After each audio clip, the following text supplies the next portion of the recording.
Salve salve, fãs de teorias de Dragon Ball, essa é a parte 7 de E se Vegeta fosse o lendário Saiyajin? Bom, espero que todos assistam o vídeo até o final, agora vamos começar. Kakaroto e Cooler começariam seu confronto, a luta entre eles seria bem equilibrada, já que Kakaroto teria sofrido um Zenkai após se curar da luta contra Reikout, e seu poder seria equivalente ao de Goku do início da saga Android. Cooler diria que Navon irá perder para um macaco Saiyajin, e dispara vários raios da morte em Kakaroto, que o Saiyajin se esquiva sem dificuldade. Kakaroto então avança para cima de Cooler, e daria uma voadora na cabeça de Cooler, o mandando a vários metros de distância do local. As forças especiais de Cooler estariam surpresos com a facilidade que aquele Saiyajin tinha em enfrentar seu imperador. Kakaroto, que não estava com paciência, desce até o solo e dispara uma rajada de energia contra as forças especiais de Cooler, os eliminando rapidamente no processo. Cooler retorna em direção a Kakaroto e diria que ele vai pagar por ter matado seus melhores soldados. Kakaroto diria que está esperando e diria que Frieza deu mais trabalho que Cooler. Cooler ficaria furioso e parte para cima do Saiyajin tentando lhe acertar um soco, mas Kakaroto consegue se esquivar. Kakaroto acerta um soco no rosto de Cooler e então o afasta com uma pressão de ki com sua mão. Cooler diria que não precisa desse planeta inútil e fala que Kakaroto pode ir pro inferno junto com esse planeta. Cooler sobe até o alto e prepara uma supernova para destruir o planeta. Kakaroto fala que não vai deixar e começa a preparar um ataque, que a técnica de Kakaroto seria o duplo Sunday, que seria a técnica de Raditz. Cooler então dispara sua supernova e Kakaroto dispara seu duplo Sunday, fazendo então uma grande disputa de poderes entre eles. Mas Kakaroto com muito esforço empurra o ataque de Cooler para ele, e Cooler seria atingido pelo seu próprio ataque, e acabaria sendo transformado em poeira cósmica. Após isso, Kakaroto diria que enfim seus pais, e todos os Saiyajins, tiveram sua vingança contra essa família, e que da família de Frieza só resta as más lembranças. Kakaroto olha em sua volta, e percebe que o planeta tinha ficado em ruínas, devido à sua luta contra Cooler, e decidiria voltar até a Terra, e tentar convencer os guerreiros da Terra a reviverem seu irmão com as esferas do dragão, já que Raditz era a única pessoa que Kakaroto realmente se importava. Kakaroto entra na nave que usou para chegar até aquele planeta, e parte em rumo em direção até a Terra. Um bom tempo teria se passado. Piccolo e Nappa teriam chegado até a Terra. Eles aterrissam a sua nave em cima do templo de Kami-sama e diriam que o corpo de Vegeta está intacto. Kami-sama diria que tudo bem. Ele então usaria de sua magia para levar o corpo de Vegeta até o mundo dos mortos, e diria para Piccolo ir até a casa da Bulma e pegar as esferas do dragão, pois ela já as reuniu, e que era para reviver todos que morreram na batalha. Que Piccolo diria que tudo bem, e iria em rumo até a casa de Bulma.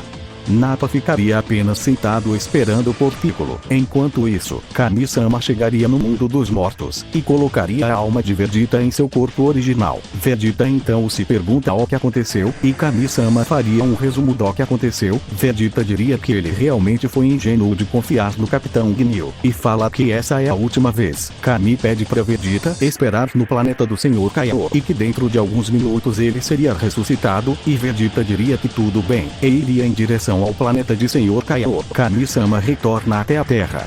Kakaroto chegaria na Terra e iria em direção ao templo de Kami-sama, sentindo Ki de Nappa, que ao chegar, Kakaroto pergunta a Nappa se já reuniram as esferas para reviver os mortos, e Nappa diria que o Namekusei-jin foi buscar as esferas, que Piccolo chegaria com as 7 esferas do dragão, e diria que isso facilitou muito o trabalho deles. Piccolo coloca as esferas no chão e então chama o Shenlong. Kakaroto ficaria um pouco surpreso em ver o tamanho das esferas da Terra, pois as esferas do dragão de cereal eram minúsculas em comparação às da Terra. Piccolo então pede para Shenlong reviver todos que foram mortos durante e depois da luta contra Frieza e Reikout, com exceção dos soldados deles, e Shenlong realizaria o desejo de Piccolo.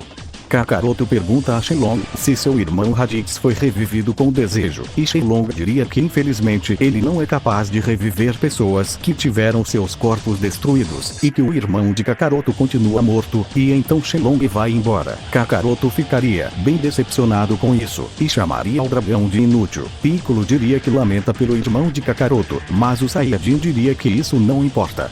Kakaroto decide passar um tempo na Terra antes de voltar até o espaço. Ele então se retira do templo e sairia voando para algum lugar isolado. Um tempo se passa, e Vegeta chegaria no templo acompanhado dos guerreiros e eles agradecem a Piccolo por ter os trazido de volta. Piccolo diria que não foi nada.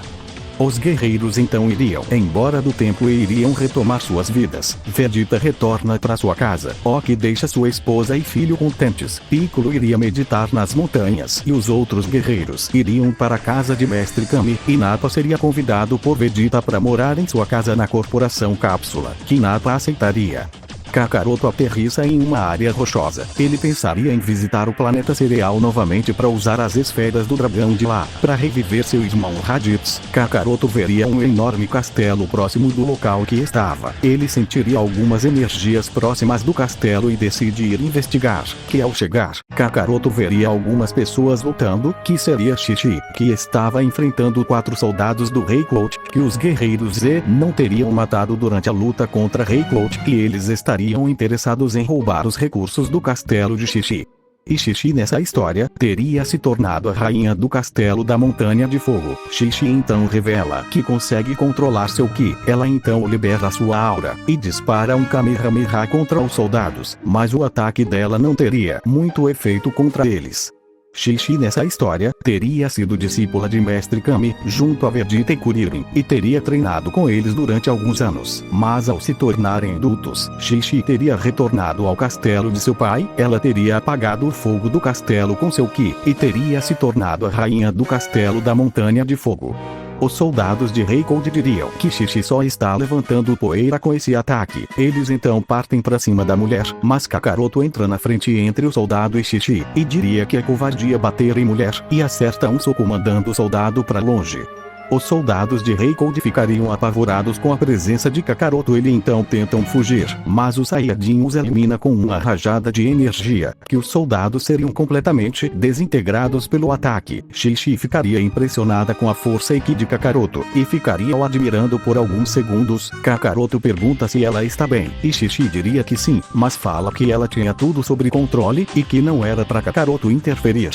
O Saiyajin explica que não era o que parecia, pois o ataque dela foi muito fraco contra aqueles soldados. Shishi pergunta por que Kakaroto se veste igual a eles, e Kakaroto diria que isso é uma longa história, e fala que ele não é desse planeta, e contaria uma parte de sua história, que Shishi ficaria muito surpresa. Shishi convidaria Kakaroto para o seu castelo, e o Saiyajin aceita, que ao entrar, os servos de Shishi fariam um grande banquete, e Kakaroto e Shishi se servem, e começariam a comer, que Kakaroto comeria vários pratos de comida, que depois de comer, Kakaroto e Shishi ficariam conversando bastante. Kakaroto contaria sua história e sobre as lutas que aconteceram contra Rei Cloud Freeza, que Shishi ficaria muito impressionada.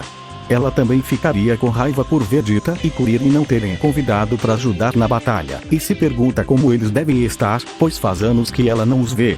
Kakaroto ficaria um tempo vivendo no castelo de Shishi, pois ela teria dito que ele poderia ficar o tempo que quisesse, já que ele a ajudou na luta contra os soldados de Rei Cloud, que um longo tempo de paz se passaria na Terra, e Shishi e Kakaroto acabariam se relacionando, mas Kakaroto diria que ele tem um assunto a resolver no espaço, e que voltaria em breve, e então ele partiria em rumo ao planeta cereal, na intenção de usar as esferas do dragão de lá, para ressuscitar Raditz.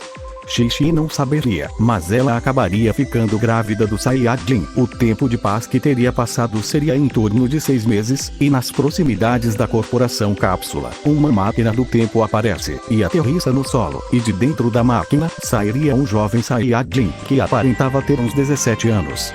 Ao perceber que estava no tempo certo, ele então se transforma em Super Saiyajin, para chamar a atenção dos guerreiros. Vegeta, que estava treinando com Trunks na sala de gravidade, sentiria o Ki do jovem Saiyajin, e iria com Trunks para o lado de fora da Corporação Cápsula. Os outros guerreiros que estavam treinando também sentem o Ki do jovem Saiyajin, e iriam voando em direção a ele. Raditz teria sido ressuscitado nessa mesma hora, e o mesmo se pergunta o que aconteceu. Ele sentiria o Ki de todos se reunindo na Corporação Cápsula, e decidiria ir até o local por curiosidade. Enquanto isso, Kakaroto estaria voltando até a Terra. Ele já teria usado as esferas de cereal após ameaçar Granola e Monaito. Ele não teria os matado, pois não teria necessidade. Mas Granola diria para si mesmo que iria arrumar um jeito de ficar mais forte e superar os poderes daquele verme Saiyajin. Esse é o final de mais um vídeo. Quais mudanças será que aconteceram no futuro dessa linha do tempo? Somente na próxima parte. Obrigado por assistirem até aqui. Deixem seu like e se inscrevam no canal. Até a próxima.